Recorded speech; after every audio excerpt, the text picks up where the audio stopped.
téléspectateurs de Monde TV, bonjour, bonsoir, bienvenue sur votre plateau Entretien Brut, le plateau sur lequel on fait un décryptage de l'actualité nationale, régionale, internationale. Sur ce plateau, on scrute l'horizon, on regarde qu'est-ce qui se passe, les sujets, les dossiers, comme on aime si bien l'appeler, on le ramène sur le plateau avec des invités, des confrères médias, des journalistes. On essaie de pouvoir disséquer ces différents sujets. Par la même occasion, on vous dit encore grand merci pour votre constante fidélité. Et merci beaucoup à la diaspora malienne qui nous regarde par le monde, qui nous accompagne très souvent sur ce plateau. Aujourd'hui, j'ai le plaisir d'avoir sur mon plateau encore une fois un confrère, pas d'un inconnu sur ce plateau. Il s'agit de Moussa Tembine. Il est journaliste chroniqueur à Joliba TV News. Moussa, bonjour, ça va? Ça va, Fadima. Tu vas bien? Très bien. À la malienne? Oui. Ou un peu moins, plus qu'à la malienne? À la malienne, nous allons le dire. Parce que nous sommes tous maliens, nous essayons de vivre. Simplement. Selon les règles du Mali. Donc nous allons dire que nous vivons à la malienne. À la malienne. Oui. Deuxième invité sur ce plateau pour le décryptage de l'actualité, il s'agit de M. Mohamed Abdellahi El Kali. Il est spécialiste des questions sociales et sécuritaires du Sahel et également sociologue. Monsieur Abdellahi El Kali, bonjour. Oui, bonjour Fadima et bonjour Moussa Tembine. Bienvenue sur ce plateau. Je vous en prie, tout le plaisir. C'est pas un inconnu, je crois que les téléspectateurs verront très bien que c'est pas un inconnu de ce plateau. Encore une fois, les titres pour nos sujets, il s'agit des 5 ans de la transition malienne. Voilà, on va en parler ici sur ce plateau. Deuxième sujet, téléspectateurs de Monde TV, il s'agit de la visite de nos différents ministres de la Défense au niveau de la Russie à Moscou. Et le troisième sujet, téléspectateurs de Monde TV, on en profite, vu notre spécialiste des questions sociales et sécuritaires du Sahel, il s'agira de faire un décryptage sur cette actualité qui passe pourtant un petit peu inaperçue, mais on le ramène sur ce plateau. Il s'agit du nouveau positionnement américain au Sahel. On va en parler. Merci beaucoup et bienvenue. Sans plus tarder, nous allons prendre nos sujets. Le premier sujet, comme je le disais ici en introduction, la transition malienne qui a débuté du 18 août 2020 et qui a eu une petite break, un petit break même, je dirais, une rectification en 2021. Ce bilan, il serait bien de pouvoir le faire. Monsieur Abdellahi El Kali, quel bilan faites-vous de la transition? Alors, la question est une question très pertinente et qui suscite beaucoup d'engouement. Et moi, dans mes réflexions, j'aurais aimé analyser cette question sur quelques angles. Numéro 1, c'est d'abord la reconquête territoriale. Et secondo, les réformes qui étaient en cours et qui continuent d'être en cours. Également, la résilience économique et des réformes structurelles. Également, les questions du secteur minier. Également, la dernière question, c'est la crise énergétique qui, à nos jours, commence à avoir un positionnement un peu positif. Mais, à mon avis, je pense que par rapport à la première question, la reconquête territoriale, depuis sa prise de fonction, le général d'armée Assimi Goïta, à mon avis, avait recommandé ou avait demandé, donné l'instruction de remettre l'armée sur pied. Ça, c'est un premier aspect. Et il est très important aussi de souligner que depuis, les généraux ont hérité d'un pays à plat. Pourquoi à plat? Je dirais bien parce qu'en 2012, 70% du territoire malien n'était pas sous le contrôle de l'État malien. Et en 2020, 2/3 du territoire malien n'était pas sous le contrôle de l'État malien. Et alors, la priorité accordée à la défense, à mon avis, s'est traduite par le recrutement de 9500 personnels supplémentaires, toutes catégories confondues, dans le but de répondre aux engagements opérationnels et de stabiliser les zones autrefois sous le contrôle des groupes terroristes et des narcotrafiquants. Ça, c'est des questions en lien avec la question sécuritaire. Mais on a vu également qu'il y a des efforts. Ce qui concerne les questions d'armement, aujourd'hui, l'État malien, à mon avis, a la capacité de pouvoir contrôler son territoire. Parce qu'aujourd'hui, nous avons des avions de combat, des drones, des véhicules tactiques blindés, des agents de logistique et des ambulances. Donc tout cela sont des éléments vraiment qui disent que quand même la question sécuritaire a été placée au cœur des priorités. Mais le bilan n'est pas rose. On est malien, nous voulons que ça soit rose, mais en réalité, tout n'est pas à 100% rose. Et je pense que là, il faut que les Maliens se donnent la main et commencent à s'écouter, à essayer d'aller ensemble. Pour l'instant, allez-y dans le bilan. Après, voilà, très bien, voilà. Comme je vois un peu le regard, je me suis dit peut-être que c'est un peu long. Voilà, là, vous développez surtout l'aspect sécuritaire. Voilà, l'aspect sécuritaire. Allons-y, notamment l'éducation, la santé, les infrastructures et autres. Je viens. Donc, par rapport toujours à l'aspect sécuritaire, parce que c'est actuellement une question brûlante, il faut reconnaître que des incursions récentes des terroristes dans nos différentes régions, que ce soit à Kaya, que ce soit dans la région de Ségou, à Farabougou et Birkouré, etc., à mon avis, ce sont pour ces terroristes-là une façon de montrer leur présence, comme on appelle, à l'État malien, et étant toujours appuyé par certains pays voisins et certaines puissances étrangères. Ça, c'est une réalité. Mais à mon humble avis, l'amélioration de la sécurité reste toutefois un objectif prioritaire du plan d'action du gouvernement. Pourquoi? Parce qu'on a vu dans ces derniers-ci qu'il y a eu la création d'un commandement qu'on appelle COS, commandement opérationnel spécial, qui vraiment essaiera de donner une rectification à la stratégie sécuritaire qui était en place. Ça, c'est la question sécuritaire. Mais concernant les réformes, parce que qui dit transition, à mon avis, c'est une période cruciale et une période importante pour vraiment mettre des réformes sur place. Et l'État, la transition malienne, à mon avis, je pense que cette transition a fait des efforts par rapport à la question des réformes. On a vu sur le plan institutionnel, la transition a vu, entre autres, des réformes, l'adoption d'une loi sur la question électorale, c'est-à-dire la loi électorale. Il y a eu aussi une nouvelle constitution. Il y a eu ce que les pouvoirs élus démocratiquement n'étaient pas parvenus à faire. Mais la transition, je pense bien, est parvenue vraiment à mettre sur place une constitution qui reflète, la réalité du peuple malien aujourd'hui. Et cette loi électorale aussi, qui est là. Mais la question cruciale aussi, c'est la dissolution des partis politiques. Qui faisait partie où certains se sont fâchés, ils n'ont pas compris. Mais en réalité, vu le nombre des partis politiques, les recommandations du dialogue intermalien avaient demandé de revoir, pas de dissoudre les partis politiques, mais de revoir le nombre des partis politiques.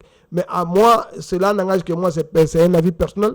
Je pense que les acteurs politiques, à mon avis, n'ont pas su à l'époque s'organiser afin de mettre sur place 3 courants politiques différents, afin que vraiment les différents partis politiques peuvent se retrouver dedans. Ça, c'est un aspect vraiment qu'il faut revoir. Également, la question de résilience économique. Et l'État malien, économiquement, aujourd'hui, on ne peut pas dire que tout est rose, comme je le dis toujours. Il y a des gens qui crient toujours à côté, c'est vrai. Mais avec un taux d'inflation de 3,2%, qui est le deuxième taux le plus bas de la sous-région, ça, quand même, c'est à saluer. Et l'État malien a maintenu un effort massif de subvention, notamment l'énergie du Mali, l'EDEM-SA. Vous avez vu, même s'il y a eu des crises, mais quand même l'État est parvenu vraiment à donner un nouveau élan à ce qu'on appelle la crise énergétique, parce qu'on était 6 heures sans électricité, mais aujourd'hui on est à 6 heures sans électricité. Donc ça, c'est déjà des aspects. Et la résilience de filière coton. Le bilan un peu, je ne dirais pas mitigé, mais le bilan quand même est à saluer, mais on pouvait mieux faire si vraiment on parvenait à s'écouter, on parvenait à se retrouver autour du Mali, on pouvait mieux faire. D'accord, merci. Je pense qu'en avançant dans nos discussions, on en verra un petit peu plus par rapport à ça. Je vais me tourner vers Moussa Tembeni, homme de médias qui a le regard un petit peu sur ce qui se passe. Quel aperçu de bilan de manière globale vous pouvez nous faire ici sur ce plateau? Bon, me posant cette question, je me demande est-ce que je peux parler sans filtre? Bon, vous avez l'habitude de le dire, sans pourtant être inquiété après. Bien sûr. Parce que vous savez, nous sommes dans une situation exceptionnelle où c'est compliqué parfois de dire vraiment tout ce qu'on pense, ou tout ce qu'on a sous le cœur parfois. Voilà, comme vous le savez. Mais comme vous l'avez dit, nous avions été quand même, la presse a été quand même un acteur majeur de ce changement-là. Et là, je le dis. Et je peux commencer peut-être, si vous me permettez, peut-être de lancer un regard quand même à la mémoire des camarades qui sont tombés pendant la lutte pour que ce changement-là puisse être abouti. Comme le doyen vient de le dire, vous savez, Fadima, moi j'aimerais un peu faire l'historique de comment nous sommes arrivés là, à cette transition. Parce que c'est très important que les gens comprennent que cette transition n'est pas venue du néant. Parce qu'il y avait un malaise où vraiment, comme l'aspect sécuritaire était là, où vraiment c'était des villages qui brûlaient, c'était des camps qui s'étaient attaqués, le grand social qui était là, il y avait, comment dirais-je, il y avait encore cette manifestation par rapport aux élections qui étaient mal organisées. Donc il y avait un certain nombre de questions qui étaient posées. Et c'est ce qui a poussé vraiment les gens à prendre la rue pour demander la bonne gouvernance, comme vous avez dit, demander le droit à l'éducation, parce qu'en ce moment, les enseignants étaient en grève perpétuelle. Dans un pays où les magistrats font à peu près 100 jours de grève, où le président dit n'est pas au courant, c'est les syndicats de la santé qui partent en grève pendant des jours et qu'il y a plusieurs morts où le président n'est pas au courant. Donc, c'est toutes ces frustrations-là qui ont poussé les gens à prendre la rue. Donc, après que le président ait présenté sa démission, et puis lors de la démission du président, lors de son discours, il y a des mots-clés vraiment qui m'ont un peu attiré l'intention. Parce que le président a dit les morts qui sont passés lors des événements, que Dieu seul sait qu'il n'a jamais voulu que cela arrive. Et qu'il avait mis en garde pour que nous n'arrivions pas au pire. Parce qu'au pire des cas, lors des manifestations, c'est deux cas. Soit c'est pour le bon ou bien c'est le pire. Et que malheureusement, aujourd'hui, nous en venons au pire. Et maintenant, si parmi tout ça, et que des officiers, certains officiers de l'armée ont décidé que ça se termine ainsi, est-ce le choix que de me soumettre? Ça en dit long. Ai-je le choix que de me soumettre? Ça veut dire, dans la situation où nous nous trouvons, déjà, c'est comme le président avait présagé que vraiment, ça n'allait pas du tout se terminer peut-être comme les Maliens l'ont voulu. Et quand vous prenez les premières déclarations de l'ex-CNSP, comme on l'a dit, qui ont promis quand même une transition civile, ça c'est pas moi qui l'ai dit, les déclarations sont là, qui ont dit qu'ils sont venus parachever la lutte menée par le peuple. Et là, la lutte menée par le peuple, oui, mais en ce moment, qui a amené la lutte? C'était le M5 RFP. Et si vous avez vu, de leur première déclaration jusqu'à ce que nous allons aux concertations, rarement l'ex-CNSP exprimait quand même le mouvement qui a amené vraiment qui a porté cette lutte-là. Donc ça, c'était un premier accès. Maintenant, c'est vrai que lors du premier discours, quand vous regardez en ce temps, je dis le colonel Wagé en ce moment, mais qui est devenu général en ce moment, avait prédit plusieurs aspects. C'était l'aspect économique, parce qu'il dit vraiment il faut que l'économie bouge. Il y a l'éducation. Aujourd'hui, les enfants ont besoin vraiment d'aller à l'école. L'aspect sécuritaire, il en a évoqué que nos villages sont en train de brûler, nos camps sont en train de brûler, et que, vu tout ça, l'armée a décidé de prendre ses responsabilités pour que nous puissions lancer une nouvelle base. Bon, là, nous avons fait 9 mois de transition où rien n'allait. Parce que là encore, les mêmes problèmes étaient là, parce que la tension sociale était là, tout. Je me rappelle encore la première fois où Bandao a rencontré le mouvement M5 avant sa chute. Est-ce qu'il a été dit quand ils ont rencontré avec le président du comité stratégique? Là aussi, je parle des faits parce que les vidéos sont là. Donc, quand tu parles, il faut parler sur les faits. Les vidéos sont là, ça existe. Sur ça, vous allez voir que dans les 10 points, 17 mesures du M5 portées par en ce moment son ancien président du comité stratégique, qui était Choguel Kokora, avait bien dit pour que nous puissions lancer les bases du Malikoura, il y a pas mal de choses que le gouvernement doit engager. La lutte implacable contre la corruption, rehausser le niveau, l'équiper l'armée, chercher un pacte de stabilité sociale qui permettra vraiment la transition des volières. Et en plus de ça encore, il en a dit qu'il faut des assises nationales de la refondation qui seront vraiment le moteur de la transition. Voilà pas mal de trucs qu'ils avaient énumérés. Donc après 9 mois, vous voyez encore, le truc a été mis, le président Bandao a été mis à l'écart. Et ça aussi, vous prenez la logique, vous verrez que lors du discours du président de la transition, qui était le vice-président en ce moment, a dit lorsqu'il a rencontré encore les religieux, il a salué non seulement leur résilience pour pouvoir accompagner cette transition, mais là aussi il dit, bon, c'était quelque chose que je n'avais pas le choix, parce que deux de nôtres, dont nous avons amené le mouvement, qui a quand même pu mener à l'arrestation du président Ibrahim Boubacar Keïta, et que ces deux-là ont été expulsés du gouvernement. Donc, le choix était que soit nous prenons le président, ou nous allons nous tuer entre nous. C'est ce qu'il a dit, comme ça. Voilà, c'est ce qu'il a dit, les vidéos existent. Et qu'ils ont fait le choix, et que lui-même il a dit au président, nous préférons te mettre de côté que de verser du sang. Et qu'ils l'ont fait, pas pour l'argent, mais seulement pour sauver des vies. Et après, maintenant, la rectification, comme vous l'avez dit, est venu maintenant, dans ce même discours, il a dit désormais, ils ont décidé maintenant d'aller chercher les vrais acteurs qui ont mené ce changement-là. Comme on le dit, dans une révolution, ceux qui ont battu le pavé avec un programme, parce que ce sont eux qui sont levés pour convaincre les gens pour qu'on puisse les suivre. Donc on ne pouvait pas mener cette transition-là sans eux. Et là, c'est en ce moment qu'ils sont retournés vers les vrais qui étaient le M5 d'hier, et aussi qui ont porté leur confiance sur le docteur Choguel Kokara pour être le Premier ministre. Et quand vous voyez les assises ont été organisées comme il a dit, qui est devenu quand même une référence, une boussole pour la transition, parce que c'est à partir de là que les vraies bases de la transition ont commencé, comme ils l'ont dit. Après les assises, nous avons vu tout récemment le rapport qui a été remis au président par rapport au recensement des fonctionnaires de la fonction publique.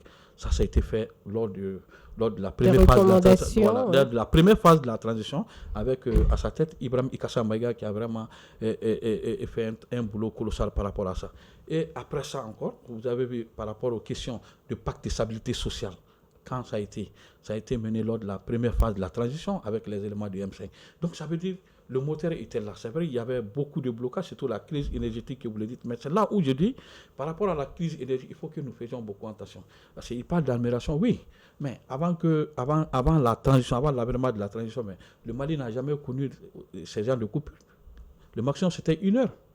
1 heure, 2 heures. Mais là, nous avons choisi un chemin qui est le chemin de la souveraineté. Parce que là où nous devons aller chercher l'électricité pour le bonheur du peuple, peut-être le gouvernement, c'est eux qui ont les données. Ils se sont dit, bon, là où nous devons aller chercher l'électricité qui est la Côte d'Ivoire, ça aussi je ne le dis pas, c'est le Premier ministre qui l'a dit après qu'il ait rendu visite aux agents de l'EDEM. Parce qu'eux, dans leurs propositions, ils disent pour pallier à ces coupures-là, il faut que nous dirigeons vers la Côte d'Ivoire. Et le Premier ministre a dit non, bon, comme c'est l'État, ils sont haut placés, peut-être ils ont des dons que nous n'avons pas. Ils n'ont pas voulu vraiment encore que nous retournions vers la Côte d'Ivoire et de chercher vraiment des solutions qui peuvent vraiment aujourd'hui que les peuples maliens puissent être soulagés par rapport à ça. Ça, c'est un. Maintenant, l'aspect sécuritaire, comme vous le dites, c'est vrai. En 2020, nous avions si vous me permettez, le point de l'ensemble du territoire malien, parce que tout le nord n'appartenait pas au Mali, c'est tout Kidal.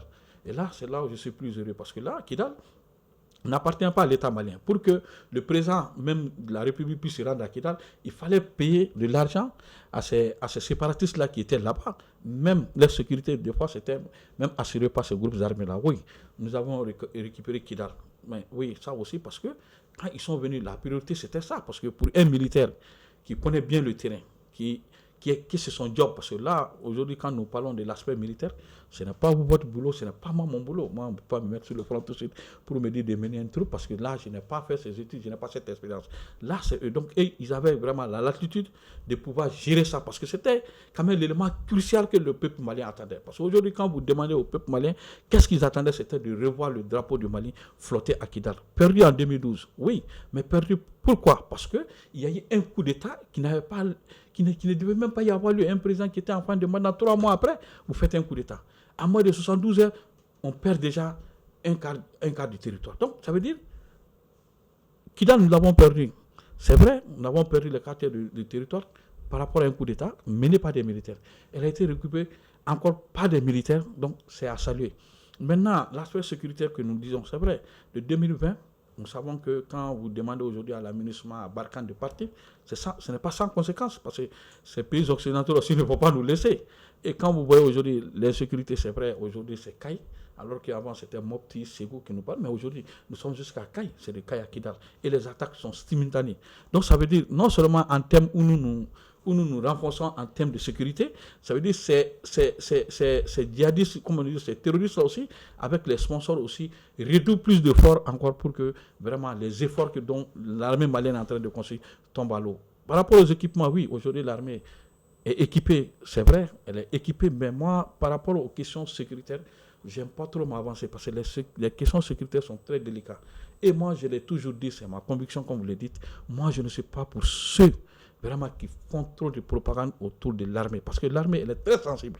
La capacité de l'armée aujourd'hui, parce que les gens n'arrivent pas à faire les distinguos. La capacité de l'armée, la capacité de la montée en puissance de l'armée, on peut la qualifier sur certaines bases. C'est-à-dire, quand on dit une armée monte en puissance, ça ne veut pas dire qu'aujourd'hui, elle peut tout déjouer, mais c'est sa capacité de réagir face à des menaces, comme nous l'avons fait. Parce que nous voyons dans ces 2 temps, à chaque fois que 2, 3 localités sont attaquées, au même moment, l'armée arrive à réagir et à prendre les choses en main. Donc c'est ça qu'on peut évaluer la montée en puissance vraiment de l'armée. Mais pour d'autres, quand on parle de la montée en puissance de l'armée, pour d'autres, comme nous disons, des confrères ou bien vidéastes qui parlent, c'est-à-dire qu'ils font croire à la population que tout ce que nous avons peut vraiment contredire ou bien prévenir tout ce qui se passe. Alors que ce n'est pas ça. Il faut que, pour ça, il faut que les chefs militaires, c'est vrai qu'il faut communiquer autour de l'armée, mais il faut des gens professionnels.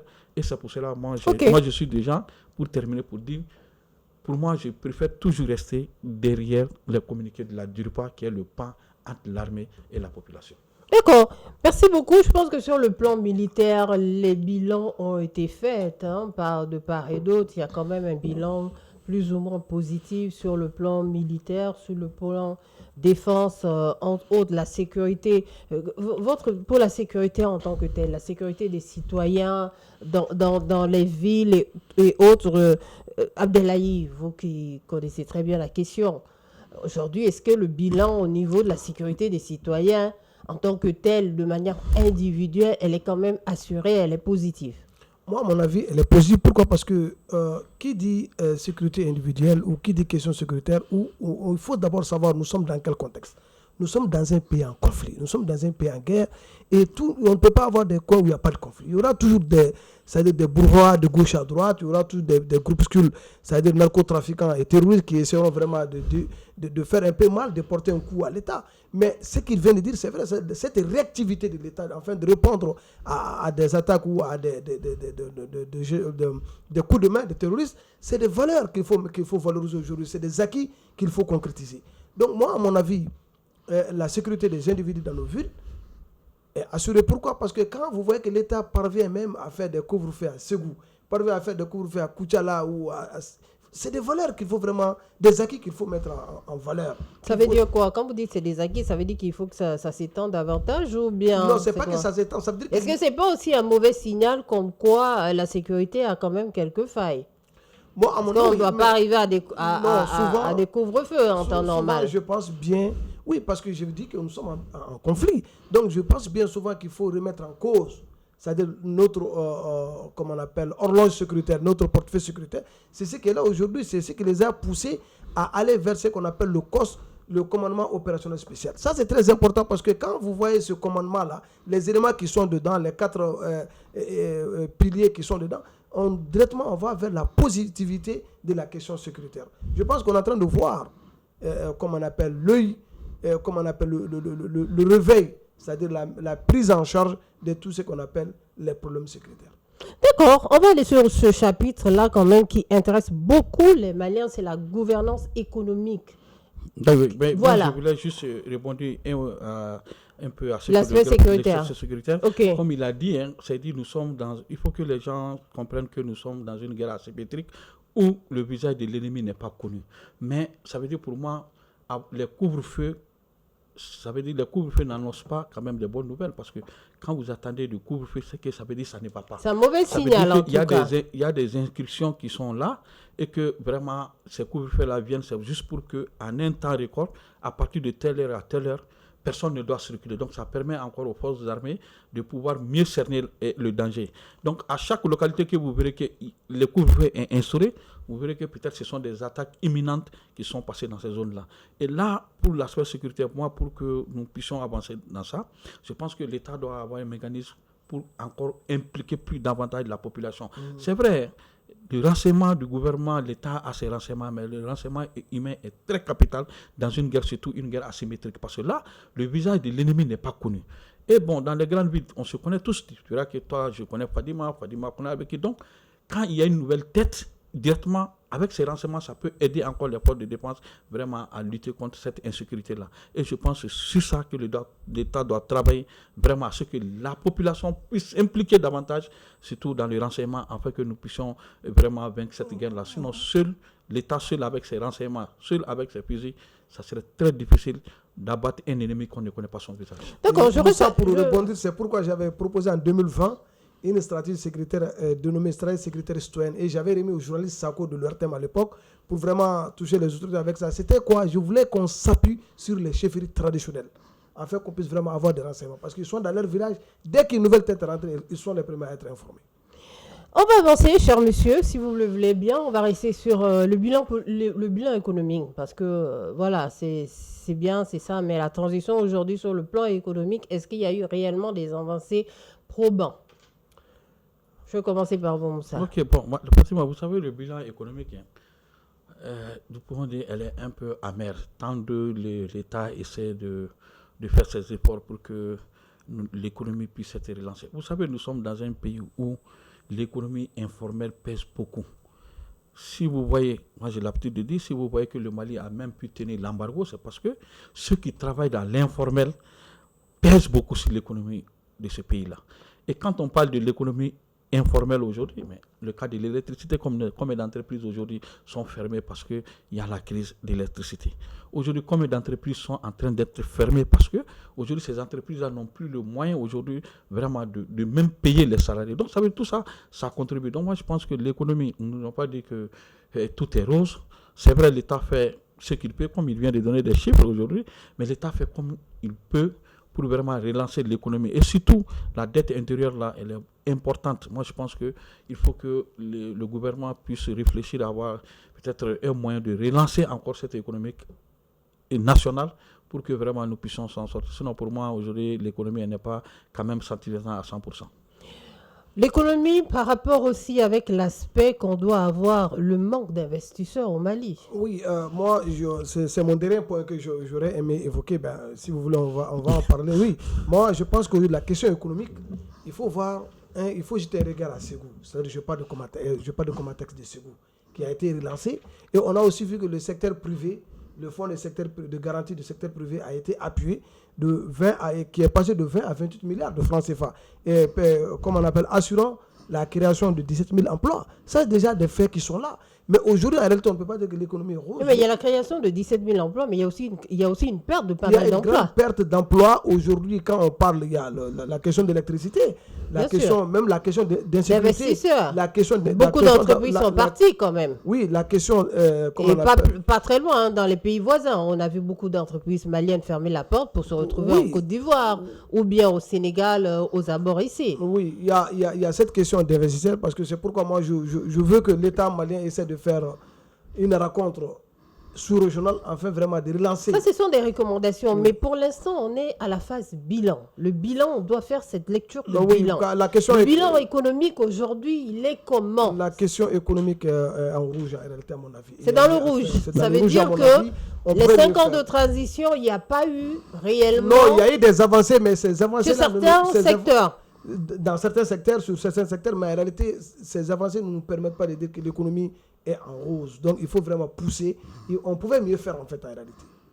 On pouvait mieux faire, mais l'investissement s'est basé sur certains secteurs. Et il y a d'autres secteurs qui ont été les parents pauvres, à mon avis, de la vision de la transition.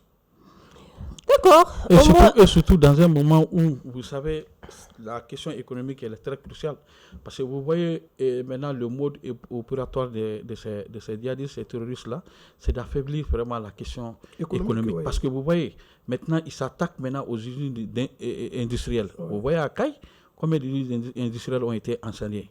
Après, c'est Soukala et qui sont incendiées. Donc, ça veut dire que maintenant, ils changent de position, maintenant, essaient d'affaiblir l'économie pour que vraiment ils puissent avoir vraiment ce qu'ils cherchent. Donc, ça, ce serait très compliqué. Donc, c'est pour cela que je dis aujourd'hui, le gouvernement doit s'appuyer forcément sur les renseignements humains. Il faut que la population puisse réellement collaborer avec les forces de l'ordre parce qu'à un moment, il y avait beaucoup de méfiance, ça on peut le dire, parce que pour d'autres personnes, il faut donner l'information, mais et après, il ne faut pas qu'ils soient victimes des représailles de ces terroristes. Parce que le moment où nous voulons les infiltrer, ces terroristes aussi ont infiltré des gens qui sont parmi nous qui les donnent les informations. Donc, comment travailler sur tous ces plans-là pour que nous puissions vraiment collaborer étroitement avec l'armée, pour que non seulement l'armée puisse mener à bien son rôle et que la population quand même puisse circuler tranquillement. C'est pourquoi il y avait cet aspect des terroristes, l'aspect psychologique au début. Ils essaient de jouer avec la compréhension religieuse des gens afin de les tromper. Maintenant, ils ont vu que cela ne peut pas marcher. Ils veulent jouer sur l'aspect économique afin de révolter la population contre la transition.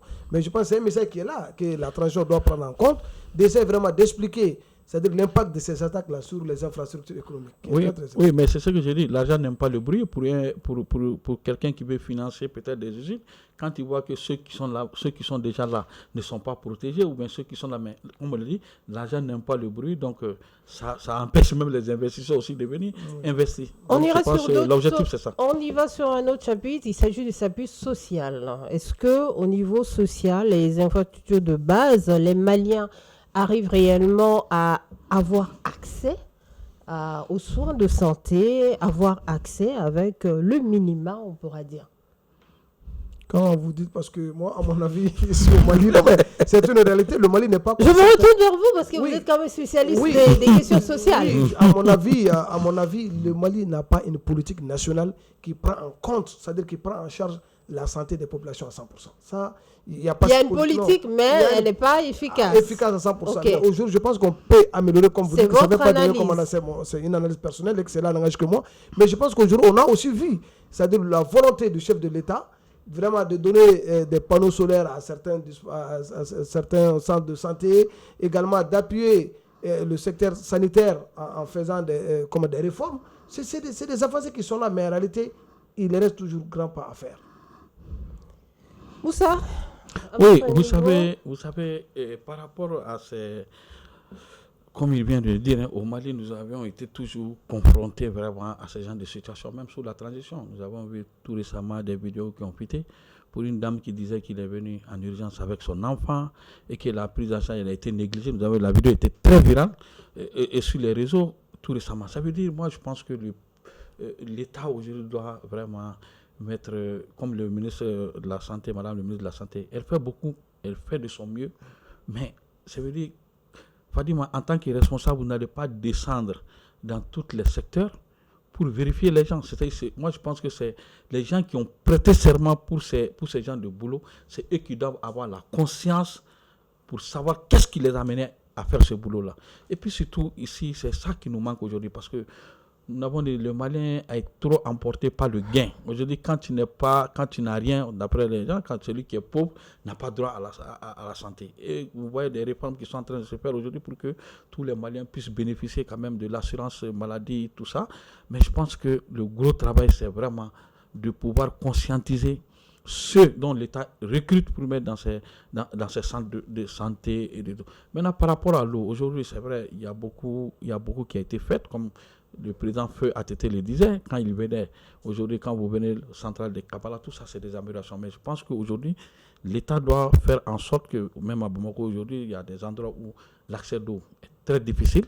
Comment vraiment vulgariser à ce que tout Malien puisse avoir de l'eau potable. Je vais vous reformuler ma question pour qu'on aille droit au but, parce que je vois que vous êtes plutôt tendance à être dans les recommandations. Aujourd'hui, la question va être simple. En 5 ans de transition, quel bilan réellement, qu'est-ce qui a été réellement fait ou pas? Oui, bon. Est-ce qu'il est positif? Oui. Bon, en termes de bilan, en termes de sanitaire, nous avons dit qu'il y a beaucoup de choses qui ont été faites, mais il y a beaucoup aussi qui restent. Par exemple, quand vous prenez, je vais vous donner des exemples, par exemple, quand vous prenez des centres de dialyse, aujourd'hui, c'est vrai, nous avons beaucoup de centres de santé aujourd'hui qui sont équipés par rapport à ces machines-là qui étaient rares. Aujourd'hui, vous prenez les ambulances, beaucoup de CESCOM ont été vraiment fournis par rapport à ça, même par rapport aux coupures d'électricité. Aujourd'hui, beaucoup de CESCOM sont en train d'être équipés en système indépendant par rapport au solaire. Même par rapport à la prise en charge aussi, beaucoup a été fait. Mais comme je l'ai dit toujours, tout n'est pas rose et il reste beaucoup encore à faire. Mais par rapport à l'eau aussi, je pense à l'accès à l'eau potable aujourd'hui, pendant ces 5 ans, je veux dire, l'effort est un peu minime. C'est un peu minime, ce n'est pas satisfaisant par rapport aux années passées. Bien vu que le président est en train de faire des forages pour donner aux populations, il reste beaucoup à faire.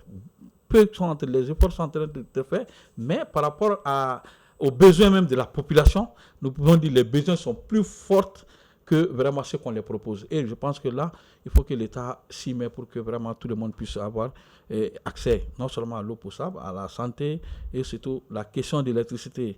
Je dois bien le dire, nous passons de 6h à 19h, mais je pense qu'ils sont là pour régler les problèmes. Nous ne devions pas parler de 6h à 19h. Aujourd'hui, nous sommes, après 5 ans, on doit nous dire que, ça veut dire, si nous n'avançons pas, nous ne devons pas retourner en arrière parce qu'avant, les coupures, c'était au moins 1 heure. Plus tard, 1 heure. Oui, mais je pense que même la semaine passée, ils sont au Koweït. Mais après 5 ans, non, j'arrive. Mais si c'est ça, on nous a promis quand même, la ministre nous a promis une centrale ici en moins de 24 mois. Où en est-on? Des projets de champs solaires ont été promis. Pendant combien de temps nous sommes toujours dans des promesses. Et la population ne vit pas des promesses. La population a besoin de faits concrets. Et moi, je pense que là, maintenant, où nous devons travailler, comme quelqu'un l'a dit, là où nous sommes, tout est urgent au Mali. Tous les secteurs sont urgents au Mali. Donc, il faut que nous essayions vraiment de voir. Les secteurs sont urgents, mais les plus urgents, parce qu'aujourd'hui, la vie, c'est l'eau. Et il ne peut pas avoir de vie sans eau. Et aujourd'hui, nous savons, dans le XXe siècle, on ne peut pas évoluer sans l'électricité. Ce n'est plus un luxe, mais c'est vraiment un besoin pour que vraiment le moteur... Puis c'est le moteur même du développement, parce qu'il ne peut pas y avoir d'usine s'il n'y a pas d'électricité. Aujourd'hui, tout est basé sur l'électricité. Donc, ça veut dire que l'électricité aujourd'hui, au XXIe siècle, ce n'est pas un luxe, mais c'est un besoin. Vous prenez Mopti aujourd'hui, ils n'ont le courant que 2 heures de temps. Parfois, c'est 5 à 6 jours sans eau. Mais c'est imaginable pour des grandes villes comme Mopti et trucs. Donc, je pense que l'État doit voir tout ça pour que vraiment nous puissions vraiment avancer. Merci beaucoup. On va aller sur le plan de gouvernance, notamment sur la corruption. Est-ce que le bilan concernant la corruption a régressé? Est-ce qu'aujourd'hui, la corruption sur le territoire malien est assez léger? Voilà, la lutte contre la corruption. Oui. À mon avis, c'est une question, entre guillemets, disons une question, non, mais les gens disent que c'est une question sensible. Moi, je pense aujourd'hui, je ne suis pas un fonctionnaire de l'État, mais je pense qu'aujourd'hui, en touchant à l'argent du contrôle malien, on se pose 10 000 questions avant de le faire. Je ne dis pas que les gens ne font pas la corruption, je n'ai aucune preuve, mais je pense que ce n'est plus comme avant, où les gens vraiment pouvaient se permettre beaucoup de choses. Mais aujourd'hui, quand même, le peuple malien, le contrôle malien, est content de contribuer. C'est pourquoi, quand il y a eu ces taxes au niveau de nos téléphonie mobiles, les gens, les Maliens, même s'ils n'ont pas adhéré à 90%, entre guillemets, les petits Koulibaly n'ont pas accepté vraiment de donner les 10%, comme l'argent qu'ils devraient donner par jour, mais les gens ont adhéré sans faire aucun bruit. Ce n'est pas parce qu'on a peur des autorités qui sont sur place, mais on a compris que peut-être l'argent qu'on est en train de donner réellement, ces montants-là iront, c'est-à-dire dans les bases. Ça, c'est une contribution. On parle de la contribution, la corruption en tant que. Oui. Dans nos administrations, par exemple. Est-ce qu'aujourd'hui, on peut dire que pendant cette période de transition, il y a eu une avancée pour réellement mettre en place une lutte contre la corruption? Vous êtes sûr? Je pense qu'il y a eu des avancées, même ne serait-ce qu'en faisant les cartes d'identité, ne serait-ce qu'en en établissant l'acte. C'est des mesures. C'est des mesures qui sont là et où les gens ont peur aujourd'hui même de toucher à l'argent dans ces milieux-là aujourd'hui. Personnellement, ce que j'ai vu de mes propres yeux. Moi, je pense qu'aujourd'hui, il y a des avancées par rapport à la question de la corruption. Mais on peut encore mieux faire. Donc, vous voulez dire que pendant 5 ans de transition, il y a moins de... C'est à saluer. D'accord. C'est à saluer. Moussa, est-ce que c'est le cas à votre niveau? Moi, la lutte contre la corruption, moi, je ne suis pas d'accord avec lui. Oui. Parce que quand vous prenez déjà en 2021, 2024, le procureur auprès de la Cour suprême, il y a 80 milliards qui ont été détournés. De 2020 à 2024? De 2021 à 2024, 80 milliards ont été détournés. Et c'était quand même la lutte contre la corruption, nous l'avons dit, c'était de faire en sorte ça a été oui, quand même l'une des choses qui a fait tomber, qui a affaibli Ibeka. Voilà. Et puis la lutte contre la corruption, comme vous le dites. Mais même au sein de cette transition, nous avions parlé de l'affaire des engrais. Combien de milliards ont été détournés? Jusqu'à présent, est-ce que la lumière a été faite sur cette chose-là? Après, le dossier énergie où on parle de 6 milliards qui ont été, ou 7 milliards dont le président a déboursé. Après l'affaire des lampes solaires, donc on parlait du ministre qui est le ministre, etc. Mais tous ces dossiers, même, il y a un ministre même dans le gouvernement qui a reconnu, lors du rapport du vérificateur, qui a reconnu les faits et qui a même remboursé une partie, mais qui continue à siéger dans le gouvernement. Donc là, si vous me dites qu'aujourd'hui, que la lutte contre la corruption, est-ce que... Bon, moi, je vais dire non, parce que moi, j'aurais voulu entendre qu'aujourd'hui, pendant cette transition, ça veut dire que c'est même au sein du gouvernement, si tout est bien fait et qu'on dise que là, même par rapport au truc aussi, on vient, même par rapport à la déclaration des biens aujourd'hui, ça a été dit, aujourd'hui, il y a combien de ministres qui ont déclaré les biens, alors que mais les textes le disent. Sur les 38, à peine 4-5. Qu'est-ce que ça montre? Donc moi, je pense que la lutte, nous avons des textes, nous avons aujourd'hui la matière pour vraiment appliquer. Moi, je pense qu'aujourd'hui, ce serait très compliqué de lutter contre ces fléaux-là parce qu'elle est ancrée. Maintenant, est-ce que les mécanismes que nous mettons en place pour lutter contre ce fléau-là, elle est efficace, ou bien peut-être c'est ceux qui ont vraiment ce pouvoir-là de mettre en application ces textes-là qui ne sont pas efficaces. Moi, ce sont des questions que je me pose. Et puis, quand vous voyez vraiment tout ce que je vous dis, parfois, on a l'impression pour se dire que est-ce que la lutte contre la corruption aussi, ce n'est pas une lutte, comme on le dit, peut-être sélective ou quoi. Je ne sais pas. Les gens se demandent parce que quand tu es avec ceux qui sont au pouvoir, tu n'es pas touché. Mais quand tu n'es pas, sans ce moment, les dossiers sortent. Donc les gens se disent, est-ce que parfois ces instruments-là aussi ne sont pas des instruments à la main du pouvoir pour pouvoir faire des chantages à ceux qui veulent vraiment s'opposer. Donc je pense que ce mécanisme-là, il faut qu'on ait vraiment des mécanismes forts qui peuvent vraiment prévenir. Ce n'est pas de lutter, c'est de prévenir, d'empêcher même les gens à aller vers ça. Ce n'est pas pour vous couper, mais à mon avis, on ne peut jamais lutter contre la corruption au Mali et en Afrique tant qu'on ne va pas vers la numérisation. Non, même la numérisation d'Algérie, même la numérisation. La numérisation. C'est-à-dire c'était l'un des premiers piliers qu'on devrait saper pour accélérer la prévention. Non, mais moi je pense qu'il oublie, même ces mécanismes-là, mais ce sont les hommes qui les appliquent. Je prends un exemple comme le président l'a dit à Sikasso, je pense, quand il a parlé de la digitalisation de la police. Et là, ce sont les dits du président, il dit, bon, on fait en sorte qu'on ne paye plus de l'argent, là ne passe plus dans la main de la police. Mais moi, je te dis, entre toi et moi aujourd'hui, moi, je fais une infraction tout de suite. Je sais que la pénalité, c'est 6 000 francs. Et c'est que je sais que si je donne 1 000 francs au policier, je passe. Mais tu vas penser que je vais me donner 1 000 francs à cause de quelle situation je vais te donner 6 000 francs pour celui qui sort pour aller chercher ses condiments.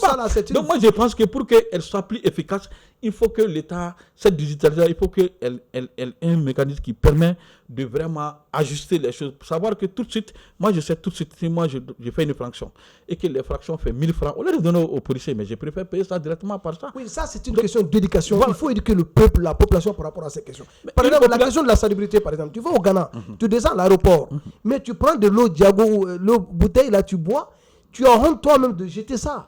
Oui, mais tu jettes quelqu'un revenons à notre sujet qui concerne la corruption. Oui, je donne juste un exemple. Tant qu'on n'éduque pas le peuple malien, les jeunes maliens, la jeune dame malienne, et que le fonctionnaire malien, le cadre malien, etc.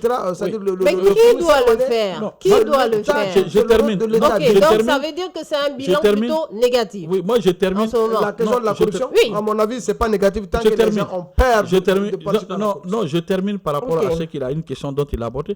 Il vient de dire tout de suite que par rapport à la cotisation, ça veut dire sur les frais, tout ça. Que les gens mais non, je suis désolé, les gens en ont fait beaucoup de bruit, mais à l'impossible, nul n'est tenu. Pourquoi les gens n'ont pas voulu contribuer? Ce n'est pas parce que les gens ne voulaient pas contribuer. Effectivement, c'est par rapport à cet aspect-là, parce que c'est la transparence. Pour beaucoup de personnes, nous allons contribuer. Où vont nos fonds? Nous avons besoin de la transparence. Tant qu'il y a la transparence dans la gestion, cela pousse les gens vraiment... On l'a fait, sur ça on l'a dit, on a même fait des propositions dans nos articles en disant il faut que le gouvernement vienne à la télé chaque week-end expliquer. Ce sont des recommandations. Pour l'instant, on va avancer. Merci. C'est ce que je dis. Donc, c'est la transparence. Tant qu'il n'y a pas la transparence dans la gestion des fonds publics, ce qui fait que le contribuable aussi n'a jamais confiance aux élites. Donc, je pense que les premiers responsables pour cette lutte contre la corruption, c'est l'élite qui doit montrer l'exemple. Oui. Parce que pour aujourd'hui, la population lambda, comme il est dit, pour être riche, peut-être il faut être un fonctionnaire. Bon, un fonctionnaire qui a moins de 300 000 francs comme salaire, tu le vois dans des grosses véhicules, tu le vois, il construit des maisons, mais tu te demandes où vient cet argent-là. Donc je pense que tout ça, il faut que c'est l'État c'est l'élite qui doit d'abord montrer l'exemple et ensuite le reste va suivre.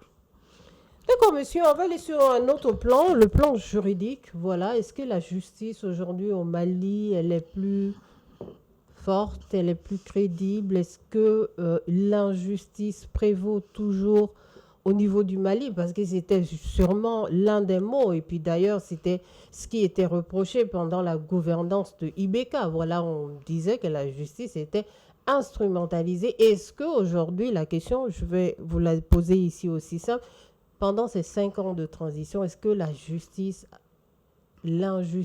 prévaut sur le territoire Ça, malien? c'est une question extrêmement pertinente, parce qu'on ne peut jamais bâtir une société stable, une société prospère, tant qu'il n'y a pas la justice. Chacun a un jugement peut-être individuel, ou parce qu'on n'est pas dans les secrets en réalité. Moi, personnellement, je me désintéresse à 90% des trucs que j'appelle question de justice. Parce que tant que tu n'as pas le fond du dossier, tu ne sais pas pourquoi telle personne a été inculpée, il a fait ça quoi et comment, à mon avis, tu ne peux pas donner un jugement par rapport à cette question. Mais à mon avis, je pense qu'il y a eu des mesures juridiques qui ont été mises sur place. Mais jusqu'à aujourd'hui, quand tu vas dans les villages, quand tu rencontres les gens ne sont pas du tout satisfaits de la façon dont la justice est distribuée pendant la transition, bien avant la transition et pendant la transition. Non, même si vous n'avez pas de questions là-dessus, vous avez quand même le retour du ressenti des citoyens. Les Je citoyens, vous ai dit, j'ai dit que les citoyens ils disent vivent. qu'ils- Et aussi, Moussa vient de dire tout aussi, il y a tellement de dossiers, qui se sont retrouvés devant les tribunaux et que jusque-là, pendant ces 5 ans de transition, il n'y a pas de jugement, il n'y a pas de verdict, il n'y a pas de oui, suite. vous savez par rapport que- à ça. C'est vrai que ce sont des procédures judiciaires, c'est judiciarisé, c'est sensible, mais jusque-là, les Maliens sont toujours en attente. C'est pourquoi les Maliens ont demandé pendant les dialogues intermaliens d'accélérer les processus judiciaires au Mali. Et qu'on ne prenne pas un dossier, qu'on dépose, qu'on tourne, qu'on fait des mois, des années sans que ça ne soit pas jugé. Les gens ont posé ça comme condition, comme ligne de recommandation. Et ça existe, noir sur blanc. Donc moi, à mon avis personnel, je dis, les gens ne sont pas satisfaits de la justice. Selon ce qu'on attend, selon ce qu'on attend des uns et des autres. Mais chacun a un jugement personnel. Parce que moi, personnellement, tant que je ne suis pas dans le fond d'un dossier, je ne me prononce jamais là-dessus. Parce que c'est une question profonde. Merci. D'accord, Moussa, je vous retourne la question. Je veux vraiment savoir, est-ce que, en tant qu'homme de médias aussi, vous avez ce bilan de la justice? Et vous avez, Fatima, quand vous me posez cette question-là, ça me rappelle notre confrère qui a été écoué par rapport à cette question.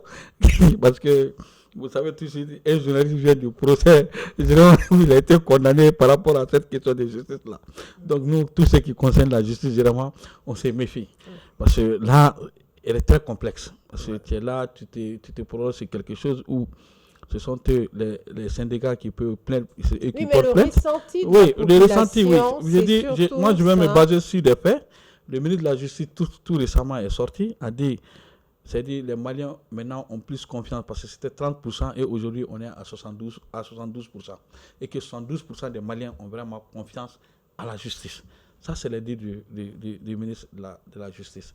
Bon, quand vous descendez peut-être dans les grains, quand vous approchez la population de Landa, pour beaucoup de gens, oui, beaucoup ont été faits dans ce cadre-là. Parce que pour beaucoup de personnes, il y a beaucoup de personnalités qu'on pensait intouchables. Aujourd'hui, donc, la justice a pris les dossiers à main.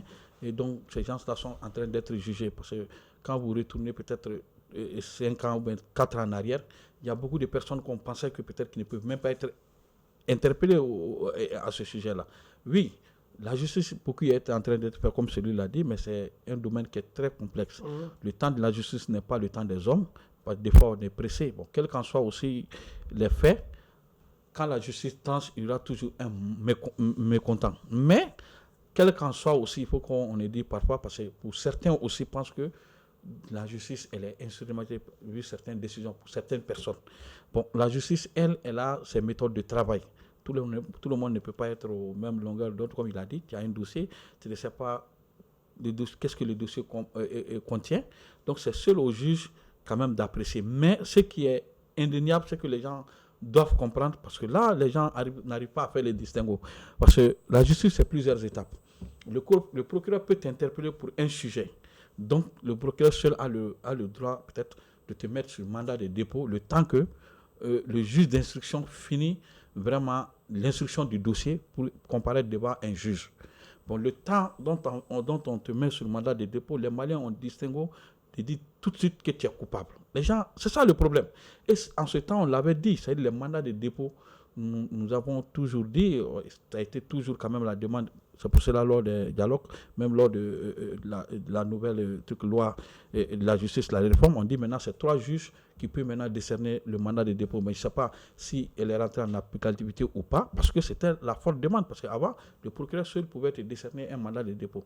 Et les mandats de dépôt se suivaient. Donc pour beaucoup de personnes, une fois que tu es mis sur le mandat de dépôt, tu es condamné coupable d'office. C'est pour cela, hier, vous avez vu le communiqué même du procureur général pour dire que les gens fassent attention que la présomption d'innocence existe jusqu'à ce que ce dernier puisse être présenté devant un juge qui est le seul et qui est habilité à condamner ou à relâcher une personne. Donc, je pense que c'est ce travail d'information-là que vraiment peut-être l'État pourra avoir à travers le ministre de la Justice, parce que le procureur, il est sous la coupe du ministre. Et le ministre occupe un fauteuil politique. Peut-être le ministre peut instruire à un procureur vraiment de poursuivre telle personne dans tel dossier. Ou bien le procureur peut s'auto-saisir d'une situation. Maintenant, en attendant que l'enquête finisse, il met la personne sous le mandat de dépôt. Une fois que la personne est mise sous le mandat de dépôt, pour nous au Mali, la personne est coupable d'office. Alors que la personne peut être relaxée lors du jugement, comme peut être condamnée. Si tout de suite quelqu'un est mis sur le mandat de dépôt, vous l'accusez tout de suite pour dire que vraiment il est coupable de ça et que maintenant, lors de l'audience et que la personne a acquitté, vous voyez, c'est bonjour les dégâts. Donc je pense que sur ce plan-là aussi, il faut beaucoup travailler. Donc c'est là où les gens font beaucoup de confusion et c'est pour cela que les gens disent que vraiment la justice aujourd'hui, ils ne comprennent pas parce qu'il y a 2 rôles différents. Le rôle du procureur qui est d'assurer et quand même l'ordre public, qui est là, qui est sous le coup du ministre de la Justice, et le juge proprement qui annonce la sentence. Parce que là, si les gens n'arrivent pas à faire les distinguos, là c'est compliqué parce qu'on met tout le monde dans le même panier alors que les rôles sont différents. Et c'est là le problème. Et c'est pour cela que beaucoup de gens disent que non, la justice... Non, parce que c'est une étape. Et tant que cette étape-là n'est pas comprise, ça serait très difficile pour les gens de comprendre vraiment le fonctionnement de la justice. D'accord, monsieur. Pour finir ce dossier, le mettre carrément sur le côté, il s'agira de donner une évaluation sur le quotidien des Maliens, le coût de la vie des Maliens. Pendant ces 5 ans de transition, est-ce qu'aujourd'hui, les Maliens ont une vie meilleure, plus favorable, plus épanouie, on va le dire ainsi? Je pense que cette fois, on va partir du côté du journaliste. On va commencer avec vous. Vous êtes quand même un spécialiste des questions sociales. Oui, je vois. Voilà, sociologue en plus. Donc, vous avez un regard assez crucial sur la société. Oui. En réalité, les conditions de vie du Malien, c'est un constat personnel. Je ne vois pas un grand changement du moment où, quand tu approches les uns et les autres, parce que moi, je suis un homme de terrain, je suis un villageois, je vais toujours au village. Je vois des gens qui, avant, étaient habitués à manger 3 fois, 4 fois par jour, disent vraiment maintenant, on ne peut pas manger beaucoup, on ne peut manger que 2 fois, souvent 3 fois. Est-ce que ça, c'est la faute à l'État ou bien la faute à eux-mêmes? C'est des questions qu'on se pose. Mais quand vous vous arrêtez tout à l'heure en partant à la maison, devant le marché de, par exemple, Yirimadio quelque part, vous demandez des gens des tomates qu'on vendait à 5 francs, sont des tomates qui sont vendues aujourd'hui à 100 francs. Le coût de la vie a nettement changé. Oui, mais ça veut dire que c'est devenu cher. La vie est devenue plus chère. Et on dit, mais pourquoi? Il dit non, le carburant est cher, et puis nous, on apprend des charrettes, c'est cher aussi, etc. Donc, la situation ou les conditions de vie de l'homme malien n'a pas changé à 90%. Merci beaucoup. Voilà. Merci. Moussa, assez rapidement. Oui, assez rapidement, moi je dirais que vraiment le coût aujourd'hui, c'est compliqué. Parce que vu l'économie, comme il a dit, aujourd'hui, nous côtoyons de près des gens. Parce qu'avant, tu verras que peut-être tu as des amis qui étaient dans des fonctions, même un simple bonjour qui pouvait t'envoyer quelque chose, peut-être tu as des problèmes. Tu appelles tout de suite un ami, j'ai besoin de 50 000 ou bien 30 000 pour me dépanner, ça c'était ça. Mais aujourd'hui, quand tu t'approches à ces gens, eux-mêmes ils se cherchent parce que c'est dit que le pays est dur, il n'y a pas d'argent, c'est compliqué. Aujourd'hui, tout le monde se cherche. Donc nettement, nous pouvons dire peut-être sur la vie, le Mali est moins cher peut-être par rapport aux pays et voisins, peut-être comme le Sénégal, peut-être la Côte d'Ivoire, mais c'est les ressources qui fait défaut aujourd'hui. Donc nettement, moi je dirais que sur le plan économique aujourd'hui, vraiment, et sur le panier de la ménagère aujourd'hui, vraiment, c'est catastrophique. Il faut que l'État revoie pour que vraiment les Maliens puissent revivre, pour que les chefs de famille puissent vraiment tirer un peu. Comme il est dit, parce qu'il parle de l'exemple du village, peut-être avant, il prenait le sac de riz à une somme, mais aujourd'hui, s'il doit prendre le sac de riz, pas le sac de 1000, Il ressent bien. Il Merci sait que ça beaucoup. doit l'écouter. On va passer à notre prochain sujet. Il s'agit... Mais moi, je voulais terminer sur les 5 ans vraiment. Le bilan des 5 ans de la transition, si tu me permets en un mot. D'accord. Moi, je dirais le bilan des 5 ans de la transition, quand vous regardez, ça fait pitié. Parce que quand vous regardez le bilan de ces 5 ans, vous regardez pendant ces 5 ans, ceux qui ont mené la lutte pour le changement de ce pays, ceux qui ont mené la lutte, donc les gens sont morts. Quand vous prenez le bilan aujourd'hui, le bilan est tel que, aujourd'hui, parmi tous ces leaders-là, l'autorité morale, il est en exil. Issa Kaudjim se trouve en prison. Ben Le Cerveau se trouve en prison. Shogel Kokala Maïga se trouve en prison. Je parle des personnalités de la révolution, je veux dire. Je parle de la révolution. Oumar Mariko aujourd'hui qui est en exil. Clément Damlé qui se trouve aujourd'hui en prison. Et Moribo Sirbe, Madame Si Kadiato aujourd'hui qui sont restés sans parti. Muntaka qui se bat aujourd'hui pour quand même réanimer les partis qui sont déjà morts. Donc ça veut dire que c'est 5 ans de lutte. Donc eux, ils avaient quand même, je veux dire, peut-être qu'il y avait l'espoir vraiment d'un Mali nouveau, sont restés à leur fin. Maintenant, la question se pose, est-ce que c'est le karma vraiment du président Ibeka qui le suit? Peut-être la vie nous en dira plus. C'est question de journalisme. Moi, pour finir, j'aimerais, par exemple, sur la question des 5 ans de la transition, ce que moi j'ai beaucoup apprécié, c'est la question de la politique étrangère. Même s'il y a beaucoup à faire. À mon avis, le développement économique et indissociable d'une politique étrangère stable et crédible. Et quand nous regardons aujourd'hui le Mali, à cet égard, la transition a su bâtir une diplomatie solide et bien structurée, attirant ainsi l'intérêt croissant des partenaires stratégiques vers Koulouba. Quand on voit les cas des États-Unis, qui veulent vraiment avoir un positionnement réel et positif au Mali, et il est convenu que l'ES, aussi les pays de l'ES, peuvent vraiment suivre le pas du Mali. Donc, à travers notre politique étrangère, le Mali est parvenu vraiment à soigner son image, à se faire respecter par les grandes puissances. Mais je pense qu'aujourd'hui, il est temps aussi d'ouvrir la porte aux partenaires techniques et financiers afin que les jeunes Maliens qui travaillent dans des structures qui ont été fermées peuvent vraiment avoir leur ONG rouvrir, etc. Souvent, à un moment donné, il faut être flexible. D'accord. Merci beaucoup, monsieur, pour vos bilans. À ce niveau-là, on va avancer avec notre deuxième sujet. Il s'agit de la visite des ministres de la Défense des pays de l'AES à Moscou qui a eu lieu le 14 août dernier. Voilà, c'était une visite pour renforcer le partenariat stratégique entre ces différents pays. Et à la suite, il y a eu une signature des déclarations conjointes et de mémorandums d'attente. Mes chers invités, votre regard par rapport à cette actualité?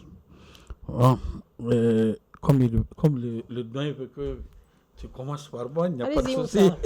Bon, vous savez, la visite du ministre de la Défense, moi, je ne vais pas trop m'attarder là-dessus parce que jusqu'à aujourd'hui, je n'ai pas vu de communiqué ni des images de notre chaîne nationale par rapport à cette visite-là. Parce qu'on s'attendait quand même à un reportage du ministre, comme d'habitude, qui part pour on a vu seulement des communiqués sur les réseaux sociaux, au moment où ça bouillonnait pour dire que le ministre de la Défense et les autres ministres de la Défense de l'AIS se trouvent à Moscou pour encore relancer les bases d'une coopération. Mais pour moi, relancer quelles bases? Déjà les bases de la coopération par rapport à la stabilisation du Mali. Déjà le Mali quand même avec ces pays de l'AIS sont des partenaires stratégiques de la Russie. Maintenant, moi, selon moi, mes propres analyses, peut-être, vu le changement maintenant, le changement de paradigme peut-être de ces terroristes-là, quelle est cette coopération que nous pouvons faire avec la Russie sur le plan stratégique, maintenant aussi pour nous de changer aussi de paradigme pour essayer de contrer vraiment cette nouvelle donne dont ces terroristes-là sont en train de mener dans le Sahel, surtout précisément le Mali, le Burkina et le Niger. Vu l'affluence de ces attaques qui se passent aujourd'hui, surtout c'est le Mali et le Burkina qui subissent aujourd'hui plus d'attaques que le Niger. Bon, moi je pense que peut-être c'est juste ça. Maintenant, voir sur le plan de la coopération, comment renforcer la coopération, quelles sont les nouvelles stratégies peut-être de défense que nous allons mettre en place afin que vraiment ces 3 pays-là puissent vraiment avoir la paix. Bon, c'est tout, comme je l'ai dit une fois. Moi, je m'attendais peut-être à plus de détails sur l'ORTM, comme on a pu le dire, avait fait peut-être un petit récit du voyage ou peut-être avait donné encore plus de détails sur les motifs du voyage. Bon, jusqu'à présent, moi, en tout cas, moi, je ne l'ai pas vu. J'ai cherché depuis qu'on me dit qu'il est à Moscou jusqu'à ce qu'il doit revenir. Je n'ai pas encore eu peut-être des plans détaillés de la visite, sur quoi ils ont discuté, quelles sont vraiment les nouvelles bases, mais qu'est-ce qu'ils envisagent à faire dans le futur. Je n'ai pas eu de communiqué par rapport à ça. Effectivement, on n'a pas eu les détails Voilà. sur Donc, la c'est très déclaration, la signature du mémorandum d'entente. On n'a vraiment pas des détails plus approfondis. C'est sûr que c'est sécurité d'État, défense, mais Monsieur Abdelkaï, vous êtes quand même un spécialiste sécuritaire du Sahel. Vous regardez un petit peu l'actualité, tout ce qui concerne la sécurité dans le Sahel, et notamment, là, c'est les pays de l'AES quand même. Je me suis intéressé à cette question à travers Al Jazeera, la chaîne d'Arabe Al Jazeera, les décryptages de la chaîne Jazeera, également à travers quelques amis qui sont sur cette thématique aussi. Et je pense qu'aujourd'hui, nous devons comprendre que nous sommes dans un régime d'exception, un régime militaire. Et que tout, ça ne sera pas cassé à la population, mais je pense qu'aussi il y a une émission spécifique à l'ORTM qui est animée par le journal. On ne va pas faire la promo on va la. Ok, je comprends. Oui, j'ai dit qu'il y a une émission qui est là, qui parle des questions militaires. Je pense qu'ils ont prévu, à mon avis, c'est juste une supposition, vraiment d'en dire plus au peuple malien. Mais en réalité, cette question tourne autour de 3 éléments. Le premier élément, c'est comment vraiment ces 3 pays, les pays de l'AES, peuvent vraiment bien se positionner vis-à-vis de la Russie, et encore le partenaire Russie avec ces 3 pays, parce que nous n'avons pas les mêmes éléments avec la Russie. Secondo, cette question de la présence américaine, la demande des Américains pour vraiment être aujourd'hui au Mali, c'est une question aussi qui tient beaucoup, qui suscite beaucoup de réflexion pour les Russes. Et je pense que ça peut être l'un des éléments phares de cette rencontre en Russie, pour vraiment voir est-ce que si les Américains sont là, qu'est-ce que nous devons faire. Également, le dernier élément, c'est quoi? Comment vraiment restructurer notre défense commune, disons, je parle des pays de l'Est, vis-à-vis de la nouvelle stratégie des groupes terroristes et narcotrafiquants qui s'attaquent maintenant à des poumons économiques de ces pays-là. D'accord, on va rester avec vous. Et notre 3e sujet, le dernier sujet, il s'agit du positionnement américain dans le Sahel. Alors, quelle analyse faites-vous de ce positionnement? Quel regard réellement avez-vous de ce positionnement et comment on doit voir tout cela? Oui, c'est une question qui n'est pas une question, à mon avis, une nouvelle question. Ce n'est pas un intérêt nouveau pour les Américains d'être au Sahel. Et les Américains étaient au Niger avant que le peuple nigérien demande enfin qu'ils ferment leur base. Mais en réalité, je pense aujourd'hui, leur présence ici, c'est pour vraiment contrôler la présence des Russes dans cette zone, et surtout également vers les pays côtiers et les pays ouest africains. Parce qu'on voit aujourd'hui que le groupe terroriste et le narcotrafiquant sont en train de se glisser, se diriger vers les pays côtiers tels que le Bénin, le Togo, la Côte d'Ivoire, etc. Donc si les Américains parviennent vraiment à être présents ici, ils auront un œil sur le mouvement de ces groupes armés, et également ils auront un œil sur le positionnement de la Russie dans ces différentes zones. Ça, c'est une analyse personnelle que j'ai sur la question. D'accord, mais ça c'est la même chose pour vous, parce qu'on a essayé de regarder ça au début de cette transition. Pour parler de la période de la transition, les Américains étaient quand même assez réticents, ils ne savaient pas sur quel pied danser par rapport à tout ce qui se passait entre le Mali, les pays de l'AES et notamment avec leurs partenaires. Mais là, dernièrement, avec la visite notamment de certaines personnalités américaines sur le territoire malien, on sent que c'est un nouveau repositionnement. Donc, on a essayé un petit peu de voir. C'est vrai que Donald Trump avait dit que lui, il aimerait bien que la coopération, le partenariat avec nos pays change, qu'il ne reste plus dans ce partenariat historique et qu'il aille plutôt dans un partenariat dirigé vers des investissements, du commerce, en tout cas fourni sur l'aspect économique. Oui, vous savez, là, c'est prévu parce que, comme vous l'avez dit, et dans la lutte contre le terrorisme, les États-Unis ont beaucoup contribué, surtout quand Barkhane était là, parce que puisque les informations, les renseignements que Barkhane, tout ça c'était les Américains, oui, depuis leur base à Niamey. Oui. Donc après aussi les événements de Niamey, ce qui a suscité des malentendus entre les États-Unis et le pouvoir à Niamey. Donc par fini, ils ont quitté. Je pense que c'est le positionnement-là. Mais là où peut-être je ne suis pas trop d'accord avec l'aîné, parce que vous savez, aujourd'hui, nous avons opté pour le choix de la souveraineté. Et ça a été très clair. Le choix des partenaires, nous ne discutons avec personne. Et personne ne peut s'interférer dans le choix de nos partenaires. Donc moi, je pense que peut-être ce cas-là avec la Russie, je ne crois pas. Parce que si jamais nos autorités arrivent à faire ça, c'est comme c'est dédié. Si nous avons décidé de choisir avec qui nous menons nos partenariats, donc ce n'est pas la peine de dire que nous allons encore discuter avec la Russie pour voir avec qui nous allons collaborer. Mais c'est à nous de voir dans quoi nous allons nous mettre? Quel est cet intérêt-là? C'est que le Mali peut bénéficier de ces partenariats-là, en fait. Parce que c'est vrai, la Russie, c'est le partenaire stratégique, tout le monde le sait, du Mali, du Niger et du Burkina, sur les thèmes de l'armement. Nous savons que tous les armements que ces pays-là acquièrent viennent de la Russie. Aujourd'hui, nous avons des partenaires avec la Russie, dont nous avons signé donc déjà des soldats russes sont là, aux côtés de nos postes de défense, qui combattent aux côtés de nos postes de défense. Donc ça veut dire là, c'est un acquis. Maintenant, avec les États-Unis, le problème la seule question dont je me pose, c'est que aujourd'hui, nous savons le conflit ukraino et russe. Nous savons déjà la position des États-Unis par rapport à ce conflit-là. Bon, maintenant, est-ce que le repositionnement des États-Unis aussi auprès du Mali ou bien auprès de ces États du Sahel-là, quel est le regard peut-être que la Russie aussi, comme vous l'avez dit, la Russie va avoir? Parce que déjà, ça, c'est la guerre des titans qui est là-bas, c'est la guerre des puissances. Donc maintenant, chaque puissance aussi s'adosse sur des pays. Maintenant, est-ce que le repositionnement des États-Unis, par exemple, dans ces pays du Sahel-là, est-ce que ce n'est pas un repositionnement stratégique? Parce que tout le monde sait que le Mali, le Burkina, le Sahel, quand même, ce sont des zones très stratégiques en termes même d'influence des puissances.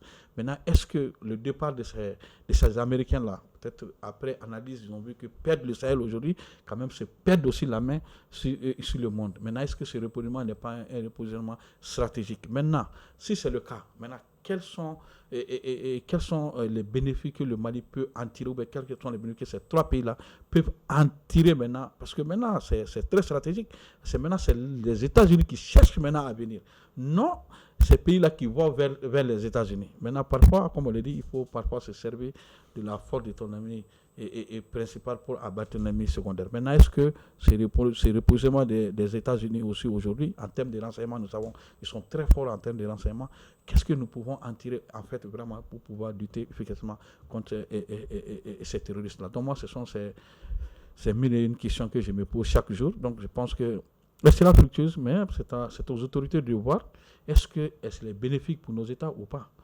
Moi, je pense qu'il y a aussi un élément, parce que les Américains sont intéressés, parce qu'il y a des informations depuis l'Europe ou depuis l'Occident, et certains médias occidentaux qui ont dit que voilà, tous c'est-à-dire les matériels militaires que les terroristes et narcotrafiquants avaient dans le nord du Mali, de la Liptako-Gourma, étaient des armements qui sont des fruits de la guerre russo-ukrainienne, c'est-à-dire des armements envoyés par les Européens vers l'Ukraine, qui viennent de temps en temps tomber entre les mains des États-Unis. Donc peut-être les Américains sont là aussi pour voir comment ce Est-ce que cette information n'est pas vérifiée? Pas du tout. D'accord, merci beaucoup, Abdelhaï. Donc cette information, mais ce qui est sûr et qui est vérifié, c'est que nos autorités, quand même, ont confirmé que les séparatistes, les djihadistes ou les terroristes aujourd'hui bénéficient quand même d'un appui conséquent, surtout de ces puissances étrangères, même si en ce moment, ils n'avaient pas dit le nom. Mais nous avons eu que ça a suscité, parce que l'ambassade de l'Ukraine au Sénégal, en ce moment, avait fait une tweet pour dire que vraiment, ces terroristes-là ont bénéficié de l'appui des Ukrainiens. Donc ça, c'est quand même, ça c'est comprimé, puisque c'est leur ambassade qui avait comprimé, ça avait suscité beaucoup de tollé. Donc ça veut dire que, comme il a dit, puisque en Ukraine, ce sont eux qui bénéficient des appuis des États-Unis, de l'Union européenne. Donc peut-être ça serait aussi un moyen de pouvoir vraiment mettre la main sur ces différents réseaux-là. D'accord. Merci beaucoup, messieurs téléspectateurs de Mandé TV. On arrive à la fin de notre entretien brut d'aujourd'hui. Nous avons sur ce plateau monsieur Moussa Tembiné. Il est journaliste chroniqueur à Djoliba TV News. Moussa, merci beaucoup. Merci Fadima, je te salue. Et ça a encore été un plaisir d'être sur ce plateau, surtout avec un cousin. Encore, ça a été le plaisir, j'ai toujours dit. Je salue infiniment les hommes de l'ombre qui sont là, les caméramans, les techniciens de son qui nous permettent quand même d'être visibles. Mais le gros travail, ça c'est tout le gros boulot aussi, c'est à vous, parce que organiser des émissions, chaque fois avoir des gens sur des plateaux, c'est stressant, c'est compliqué. À chaque minute, il faut appeler, est-ce qu'il va venir, est-ce qu'il ne va pas venir, tu restes dans les 12 cas que tu vois que l'émission est réalisée. Et surtout aussi, je salue le grand frère. Aujourd'hui, ce n'est pas tout le monde qui a le courage vraiment de venir défendre ses idées aujourd'hui sur les médias parce que la situation est très compliquée, comme il est dit. Nous sommes dans un contexte exceptionnel. Et pour des contextes exceptionnels, il faut des mesures exceptionnelles. Donc là, je le salue. Merci beaucoup, Moussa. Merci beaucoup. Notre deuxième invité sur ce plateau est M. Mohamed Abdelhaï El Khalil, spécialiste des questions sociales et sécuritaires du Sahel, sociologue. M. Abdelhaï, merci. Merci, Fadima. J'aimerais terminer par ma sortie par deux propos.